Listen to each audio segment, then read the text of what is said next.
Hello दोस्तों, कैसे हैं। आइए आज हम बात करते हैं आरबीसी के मॉर्फोलॉजी के बारे में।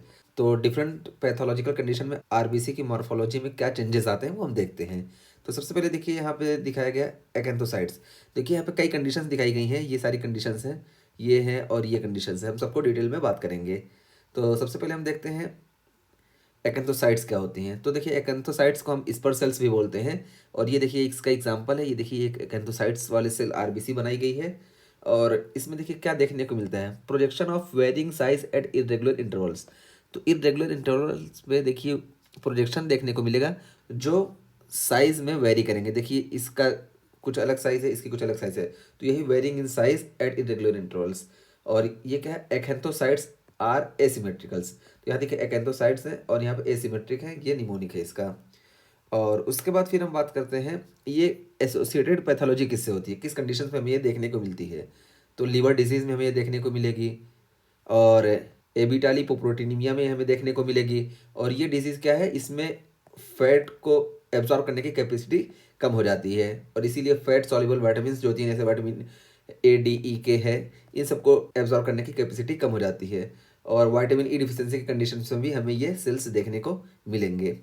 और उसके बाद फिर दूसरी कंडीशन है इकाइनोसाइट्स। इकाइनोसाइट्स भी लगभग इसी की तरह होते हैं, लेकिन हल्का सा चेंज होता है। देखिए इकाइनोसाइट्स ये हैं और स्पर्सेल्स या एक्एंथोसाइट्स ये हैं।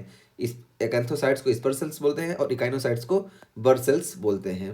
तो देखिए इसके बर्सेल्स या इकाइनोसाइट्स की क्या मॉर्फोलॉजी है, क्या चेंजेस आते हैं। Smaller and more uniform projection than एक्एंथोसाइट्स।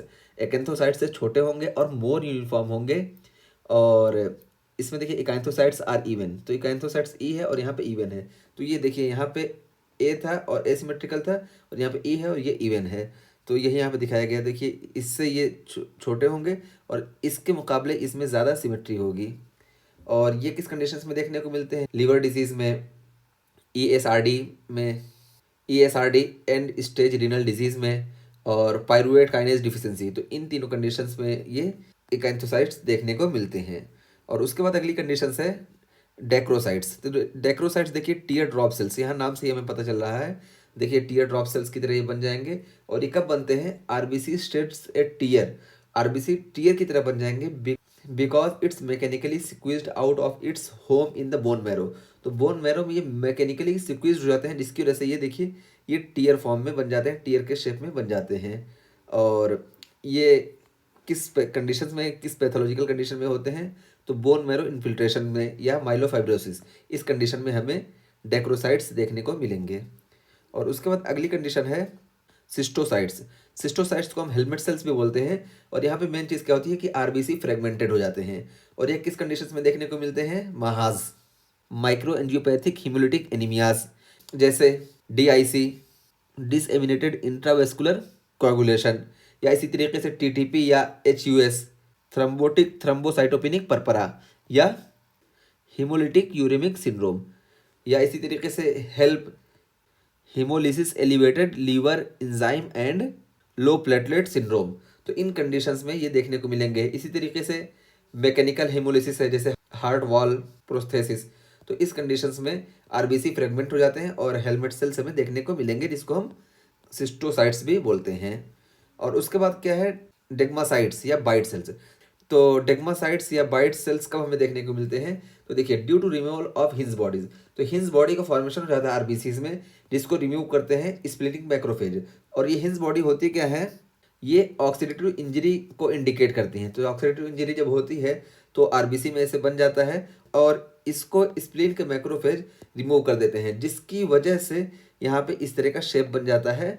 और इसी को हम बोलते हैं बाइट सेल्स। तो ये देखिए due to removal of Heinz bodies by splenic macrophage. और फिर ये बताया दे डेग, यानी स्प्लेनिक मैक्रोफेज डेग देम और बाइट देम ऑफ आरबीसीज। तो आरबीसीज को बाइट कर लेते हैं या डेग कर देते हैं, तो इसको डेग्मोसाइट्स या बाइट सेल्स इसीलिए बोलते हैं। और ये किस कंडीशन में होता है, तो कंडीशन है ग्लूकोज 6 फॉस्फेट डिहाइड्रोजिनेज डिफिशियंसी की कंडीशंस में ये होता है, डेग्मोसाइट सेल्स या बाइट सेल्स देखने को मिलेंगे। और उसके बाद है एलिप्टोसाइट्स।